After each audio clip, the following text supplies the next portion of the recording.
నమస్తే, welcome to Suman TV. నేను మీ విష్ణు. ప్రస్తుతంతో పాటు certified financial planner Ram Prasad గారు ఉన్నారు. వారితో మాట్లాడదాం.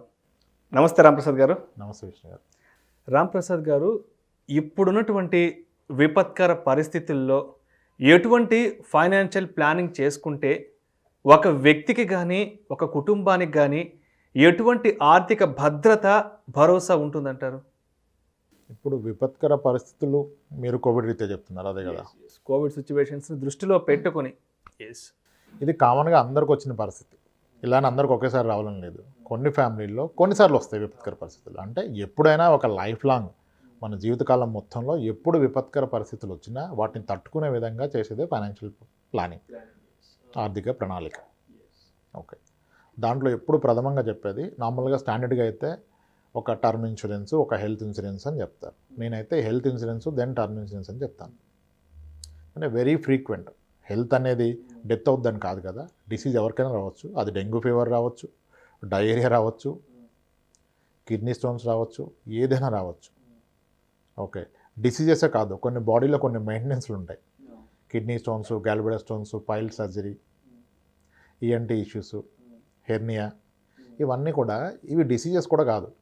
అందరికీ లైఫ్ టైంలో ఎప్పుడో ఒకసారి వస్తుంది. చిన్న రిపేర్స్ లాంటివి, అడ్జస్ట్మెంట్, సర్వీసింగ్ లాంటిది బాడీకి. సో ఇవి ఎప్పుడైనా రావచ్చు, ఎవరికైనా రావచ్చు. క్యాట్రాక్ట్లు, నీ రీప్లేస్మెంట్లు బియాండ్ ద పాయింట్ వస్తాయి. సో ఇవన్నీ కూడా సన్నగా వచ్చేవే కదా, ఎక్స్పెక్ట్ చేసేవి కావు కదా. సో వీటిని ఎలా ట్యాకిల్ చేస్తారు మీరు అనేది. ఇప్పుడు కోవిడ్ అంటే లక్షల్లోకి వెళ్తుంది కాబట్టి దాని గురించి డిస్కస్ చేస్తున్నాం. కోవిడ్ కంటే కూడా అంతకంటే ఎక్కువ ఖర్చులు అయ్యే డిసీజెస్ ఉన్నాయి. ఎప్పుడైనా ఎవరికైనా ఏ ఫ్యామిలీ అయినా రావచ్చు. మనకి హెల్దీ ఫుడ్ హ్యాబిట్స్ ఉన్నాయి, రావు అనుకోవటానికి లేదు కదా. స్మోకింగ్ చేసేవాళ్ళు కన్నా నాన్ స్మోకర్లో క్యాన్సర్ వచ్చిన వాళ్ళు ఎక్కువ మంది ఉన్నారంటారు. సో ఎలా చెప్తాం మనం? సో కాదు. అండ్ డిసీజే రావాలని లేదు కదా, ఒక యాక్సిడెంట్ అయితే కూడా లక్షల్లో ఖర్చు అవుతుంది కదా. సో కాబట్టి ఫస్ట్ హెల్త్ పరంగా మన ఫ్యామిలీని మనం ప్రొటెక్ట్ చేసుకోవాలి. దానికి హెల్త్ ఇన్సూరెన్స్ తీసుకోవాలి. అది ఎంత తీసుకోవాలంటే, ఒకప్పుడు 1,00,000, 2 లక్షలు, 3 లక్షలు, మ్యాక్సిమం 5 లక్షలు. 90% ఆఫ్ ద పీపుల్ 5 lakhs తీసుకోవాలి. 5 lakhs మ్యాక్సిమం ఒకప్పుడు. కానీ ఇప్పుడు బిల్స్ చూస్తే 100 మందిలో 50 మందికి పైగా 5 లక్షల పైన బిల్స్ అవుతున్నాయి. మరీ ప్రత్యేకించి గత 2 సంవత్సరాలుగా చూసినట్లయితే అంటే ఇప్పుడు మనం మాట్లాడుకుంటున్న ఏ విపత్కర పరిస్థితులు అయితే ఉన్నాయో, సో ఇటువంటి పరిస్థితుల్లో హాస్పిటలైజ్ అయితే కొన్ని సిచ్యువేషన్స్లో 25-30 లక్షలు కూడా కట్టి బయటకు రావాల్సిన పరిస్థితులు చూసాం మనం. అంటే 2-3 వచ్చే అవకాశం ఉంది కదా. ఒకప్పుడు హెల్త్ ఇష్యూ అంటే ఫ్యామిలీ ఎవరికి ఒకరికి వస్తుంది, వచ్చేది. అది 5 లక్షలు, 6 లక్షలు, 10 లక్షలు ఓకే మేనేజ్ చేయగలుగుతారు. ఇప్పుడు ఇద్దరికి 2 10 అయితే. అందుకనే ఎప్పుడు కూడాను హెల్త్ ఇన్సూరెన్స్ సరిపడా తీసుకోవాలి. హెల్త్ ఇన్సూరెన్స్ ఉందా లేదా అనేది ఒక ప్రశ్న అయితే, ఇప్పుడు ఎంత ఉందనేది ఇంపార్టెంట్ ప్రశ్న. ఎస్, ఇక్కడ అందరు తప్పేం చేస్తారంటే 5కి మించి ఎందుకు, 10కి మించి ఎందుకు అన్నారు. లేదు, హెల్త్ ఇన్సూరెన్స్ కూడా 50 లక్షలు ఆ పైన పెట్టుకుంటేనే అది సరైన ఇన్సూరెన్స్ అవుతుంది. ఆ రోజు టెన్షన్ లేకుండా, వేరే దగ్గర అప్పు తీసుకోకుండా కొంతలో కొంత మనం హాస్పిటల్లో ట్రీట్మెంట్ ప్రశాంతంగా చేయించుకోవచ్చు. అట్లీస్ట్ చేయించుకోగలుగుతారు. ఇప్పుడు అందరు emergency fund, contingency fund, 6 months salary ఉండాలంటారు. అది ఈ ప్రాబ్లం సాల్వ్ చేయలేదు కదా. ఇప్పుడు 50,000 సాలరీ ఉంటే 6 నెలల సాలరీ, 6 నెలల ఇన్కమ్ అంటే 3 లక్షలే. కానీ హెల్త్ ప్రాబ్లం వస్తే 30 లక్షలు అవ్వచ్చు కదా. సో మీ కంటింజెన్సీ ఫండ్, ఎమర్జెన్సీ ఫండ్ కన్నా కూడాను health insurance is most important. So అందుకనే ఫస్ట్ ఎవరినైనా హెల్త్ ఇన్సూరెన్స్ సరిపడా తీసుకోండి, సరైన ప్లాన్ తీసుకోండి. ఎటువంటి రెస్ట్రిక్షన్స్, సబ్లిమిట్స్ లేకుండా, నాన్ మెడికల్ ఎక్స్పెన్సెస్ కవర్ అయ్యే విధంగా, రూమ్ రెంట్ క్యాపింగ్ లేకుండా, కోపేమెంట్ లేకుండా తీసుకోండి. ఎర్లీగా తీసుకోండి. ప్రాబ్లం వచ్చాక హెల్త్ ఇన్సూరెన్స్ కావాలని ఈరోజు లక్షల మంది ఎదురు చూస్తున్నారు. ఎవరికి ప్రాబ్లం వచ్చాక హెల్త్ ఇన్సూరెన్స్ పాలసీ ఇవ్వరు. మరి ఇంకెందుకు పాలసీ అంటారు. ఇంకెందుకండి, మీకు ప్రాబ్లం లేకపోతేనే పాలసీ ఇస్తారు. కార్కి ఏ ప్రాబ్లం లేనప్పుడు ఇన్సూరెన్స్ ఇస్తాడు. ఒకసారి యాక్సిడెంట్ చేసి బంపర్ పోయింది, ఇన్సూరెన్స్ ఇవ్వమంటే బంపర్ కవర్ చేయని అంటాడు. డోర్ ఒక్కటే పోయింది అంటే డోర్ కవర్ చేయని అంటాడు. అలానే హెల్త్ కూడా ఏ ఇష్యూ లేనప్పుడే ఇస్తాడు. అందరు చేసే తప్పు ఏంటంటే, నాకు హెల్తీగా ఉంటే తీసుకోరు, హెల్త్ ప్రాబ్లం వస్తే కావాలంటారు. అప్పుడు ఎవరు ఇస్తే కండిషన్స్ పెడతారు. అప్పుడు నాకేం ఉపయోగం అంటారు. మరి వాడికేం ఉపయోగం? వాడు చేసేది వ్యాపారమే కదా. హెల్త్ ఇన్సూరెన్స్ ఎందుకు ఇస్తారు? వాళ్ళేం చారిటీ రన్ చేయట్లేదు కదా. సో కాబట్టి health insurance is most important అండి. ఈ కండిషన్లో హెల్త్ ప్రాబ్లం రావడం ఒక ఎత్తు అయితే, దానివల్ల అయ్యే ఖర్చు కూడా ఇంకో పెద్ద ప్రాబ్లం కదా. ఇప్పుడు ఈయనకి మనోధైర్యాన్ని ఏది ఇస్తుంది? నాకు ఇన్సూరెన్స్ పాలసీ ఉన్నది అనేది ధైర్యాన్ని ఇస్తుంది. ఆ ధైర్యం కోసమే తీసుకునేది, వాడతామని కాదు. వాడకపోతే ఇంకా హ్యాపీ కదా. వాడితే హ్యాపీ అని కాదు కదా. చాలామంది తీసుకుంటారు 2 ఏళ్ళు వాళ్ళది కాబట్టి 3 ఏట ఆపేస్తాడు, 4 ఏట ప్రాబ్లం వచ్చేస్తుంది, అప్పుడు ఉండదు. సో హెల్త్ ఇన్సూరెన్స్ అనేది ఒక ధైర్యాన్ని కొనుక్కోవటం, ఒక భరోసా, కుటుంబానికి భద్రత, భరోసా. అదొకటి. మొదటిగా హెల్త్ ఇన్సూరెన్స్ అది సరిపడ. ఇప్పుడు 100 కొద్ది ఆప్షన్స్ ఉన్నాయి, సూపర్ టాప్ ప్లాన్స్ ఉన్నాయి. మీకు 5 లక్షల పాలసీ మీద పైగా ఒక 6,000 7,000 కడితే ఇంకొక 50 లక్షల నుంచి ₹1,00,00,000 టాపప్ పాలసీ కింద ఇస్తున్నారు కవరేజ్. గత వీడియోలో కూడా మనం చెప్పుకున్నాం. Super top up plan plus base plan కలిపి మినిమం 50 లక్షలు ఉండే విధంగా ప్రతి ఫ్యామిలీ చూసుకోవాలి. నెక్స్ట్ ఏంటి, టర్మ్ ఇన్సూరెన్స్. టర్మ్ కూడా చెప్పాం. కనీసం మీ బాధ్యతలను గుర్తించి, మీ ఫ్యూచర్ ఫైనాన్షియల్ అవసరాలను గుర్తించి, మీ పిల్లల సెటిల్మెంట్కి ఎంత అవసరం, మీ రిటైర్మెంట్కి ఎంత అవసరం, మీకున్న అప్పుల నిమిత్తం ఎంత అవసరం, ఈ 3 కలిపి ఎంత ఉంటుందో అంత మందం మీకు టర్మ్ ఇన్సూరెన్స్ ఉండాలి. చాలా క్యాలిక్యులేషన్స్ ఉన్నాయి టర్మ్ ఇన్సూరెన్స్లో. మీ శాలరీకి 10 టైమ్స్ అని, అంటే మీ యాన్యువల్ శాలరీకి 10 టైమ్స్ తీసుకోండి, 15 టైమ్స్ 20 టైమ్స్ అని. అలానేం కాదు, అది స్టాండర్డ్ కాదు. అసలు మీ ఇన్కమ్ లేకపోతే ఫ్యామిలీకి ఎంత అవసరం, మీరు ఉంటే ఎలా నడవాలి, అలాగే ఫ్యామిలీ ఎంత గడిచిపోయి పిల్లలు సెటిల్ ఉంటే ఎంత అవసరం అంత ఇన్సూరెన్స్ తీసుకోండి. ఇప్పుడు హెల్త్ తీసుకున్నాడు, టర్మ్ తీసుకున్నాడు, ఇన్వెస్ట్మెంట్స్ ఏమీ లేవు, ఎందుకు వరి అవ్వాలైనా? ప్రాబ్లం వస్తే మంచి హాస్పిటల్కి వెళ్ళిపోదాం, బెస్ట్ హాస్పిటల్కి వెళ్ళిపోతాం, రూపాయి ఖర్చు లేకుండా ట్రీట్మెంట్ వెళ్ళిపోతుంది, హ్యాపీ. ఇప్పుడు హెడ్ ఆఫ్ ది ఫ్యామిలీ కానీ ప్రాబ్లం వచ్చింది, సర్వైవల్ డిఫికల్ట్, దాన్ని ఎవడ ఆపలేడు, కానీ ఒక ధైర్యం ఉంటుంది కదా ఆయనకి. నాకేమన్నా జరిగినా ఒక లంసం మనీ వస్తుంది టర్మ్ ఇన్సూరెన్స్ ద్వారా, దాని ద్వారా నా ఫ్యామిలీ సెటిల్ అవుతుంది. ఈ ధైర్యాన్ని కొనుక్కోండి రెండింటిని, హెల్త్ని టర్మ్ ఇన్సూరెన్స్ని. దాని తర్వాత ఇన్వెస్ట్మెంట్ స్టార్ట్ చేయండి. ఇన్వెస్ట్మెంట్స్ ఎప్పుడు కూడా అప్పులో ఉండగా ఇన్వెస్ట్మెంట్ స్టార్ట్ చేయొద్దు. అప్పు లేని వాళ్ళే ఇన్వెస్ట్మెంట్ చేయడానికి అర్హులు. చాలామంది అప్పులు ఉన్నప్పటికీ ఇన్వెస్ట్మెంట్ మొదలు పెడుతున్నారు. నేను పెడతానండి, 5,000 పెడతాను, 10,000 పెడతానండి. ఏంటంటే బయట ₹2 వడ్డీకి తెచ్చుకున్నాడు, అది అలాగే ఉంటుంది. కానీ మ్యూచువల్ ఫండ్ చాలా గొప్పదంట కదండి, నేను పెట్టేస్తా అంటారు. ఎందుకు పెడతారు మీరు బయట 24% వడ్డీ కడుతూ ఇక్కడ 10-12 వచ్చే దాంట్లో ఎలా పెట్టుబడి పెడతారు మీరు? సో మొదటిగా హెల్త్ అండ్ టర్మ్ తీసుకొని డెట్ ఫ్రీ లైఫ్ వచ్చినప్పుడు మాత్రమే ఇన్వెస్ట్మెంట్స్కి ఎవరైనా ఎలిజిబుల్.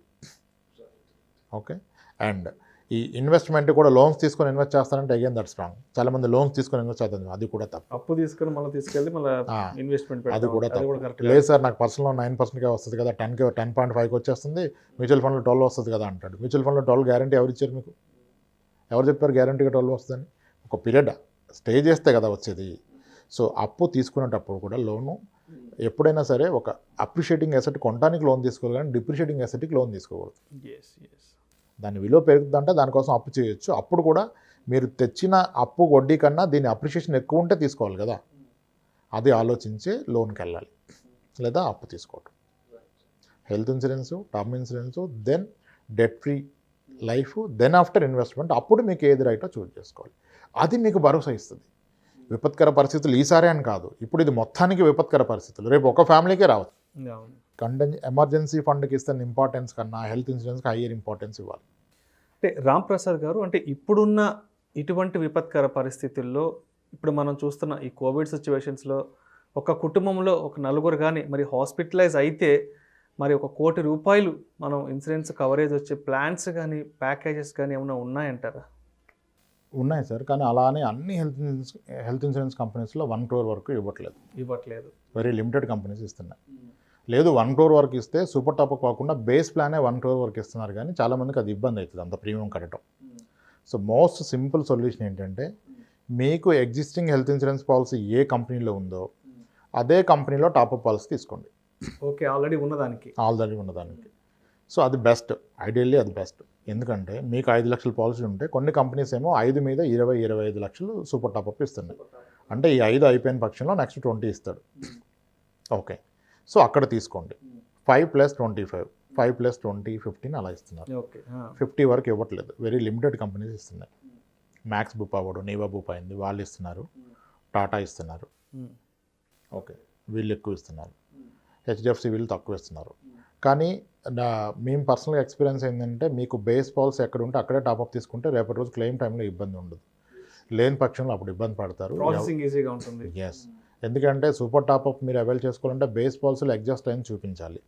విత్ ఇన్ ఇన్సూరర్ అయితే పెద్దగా ప్రాబ్లం ఉండదు.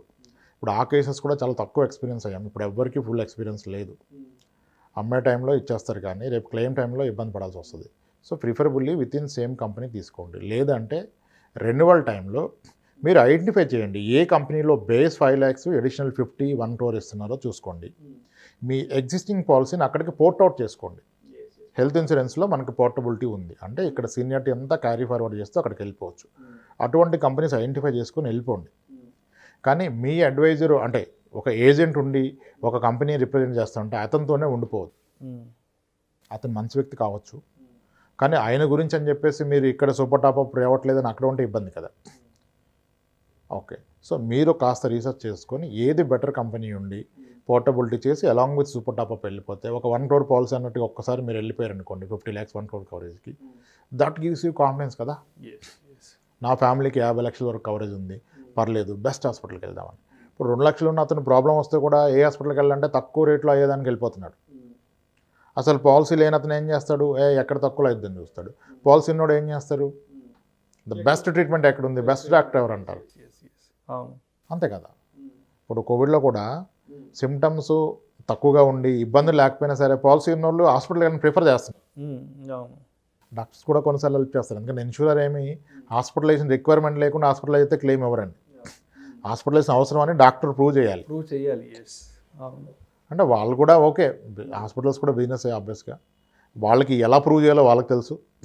మీకున్న కండిషన్ ఇంకొంచెం క్రిటికల్గా ఉన్నట్టుగా రాసి వాళ్ళు క్లెయిమ్ తెప్పించుకుంటారు, అదంతా సెకండరీ. దానికి అంతా మీకు ప్రైమరీ కావాల్సింది ఏంటి, మీకు ఎలిజిబిలిటీ ఉండాలి కదా policy. End of the day మీకున్న పాలసీతో కంఫర్ట్గా ఉండాల్సింది మీరో మీ ఇన్సూరెన్స్ కంపెనీ అతనో మీ ఏజెంటో కాదు. మీరు వెళ్తే నా హాస్పిటల్ అతను ఈ పాలసీతో కంఫర్ట్గా ఉండాలి. అమ్మయ్య ఇది మంచి కంపెనీ, మంచి పాలసీ ఉంది, మనం ఏది పెట్టినా వస్తుంది అంటే ఆయన వాడుకుంటాడు. రైట్. సో అలా కేర్ తీసుకోండి, దీని మీద టైం స్పెండ్ చేయండి, రీసెర్చ్ చేయండి. ఇన్వెస్ట్మెంట్కి చేస్తున్నంత రీసెర్చ్ ఇన్సూరెన్స్ చేయట్లేదు జనాలు. ఇన్సూరెన్స్లో కూడా మీరు ఖచ్చితంగా కాస్త టైం వెచ్చించి తీసుకోవాలి. ఒకే ఆప్షన్ పట్టుకొని ముందుకు వెళ్ళిపోవద్దు. ఏ కంపెనీ అమ్మేవాళ్ళు ఆ కంపెనీయే బెస్ట్ అని చెప్తారు, సేమ్ యాజ్ రియల్ ఎస్టేట్. ఈ వెంచర్ అమ్మే అతను నా వెంచర్ యావరేజ్ అని చెప్పరు, మాది బెస్ట్ వెంచర్ అనే చెప్తారు. అలానే ఇన్సూరెన్స్ కానీ మ్యూచువల్ ఫండ్ కానీ ఎవరైనా అలాగే చేస్తారు. మీరు కాస్త రీసెర్చ్ చేసి ఏది బెటర్, మీకు ఏది రైట్ అనేది చూజ్ చేసుకొని వెళ్ళండి. మీరు వెళ్తున్న హాస్పిటల్ కూడా కన్సల్ట్ చేయాలి. మీరు హాస్పిటల్ అతను ఒక సజెషన్ అడగచ్చు, సార్ ఏ కంపెనీ బాగుంటుందని ఆయన చెప్తారు, అది తీసుకోండి ఖచ్చితంగా. ద బెస్ట్ జడ్జ్ ఎవరంటే మీరు వెళ్తున్న హాస్పిటల్లో జడ్జ్ చేయాలి, మీకు ఏ కంపెనీ కావాలో అది చూసుకోండి. అండ్ హైయెస్ట్ కవరేజ్ అనేది మీరు చూడాలి, హాస్పిటల్ అయినా అది చూడు ఎక్కడ హైయెస్ట్ ఇస్తున్నారు, అలా చూజ్ చేసుకుంటే ఇబ్బంది ఉండదు. ఇంకా thank you so much Ramprasad గారు. ఇప్పుడున్న విపత్కర పరిస్థితుల్లో ఎటువంటి ఫైనాన్షియల్ ప్లానింగ్ ద్వారా ఒక వ్యక్తి కానీ ఒక కుటుంబం కానీ ఆర్థిక భరోసాను, ఆర్థిక భద్రతను ఏ విధంగా ఏర్పాటు చేసుకోవాలనే అంశం గురించి ప్రేక్షకులకు మీ విశ్లేషణ ద్వారా చాలా అద్భుతంగా వివరించారు. Thank you so much sir. Thanks అండి విష్ణు గారు.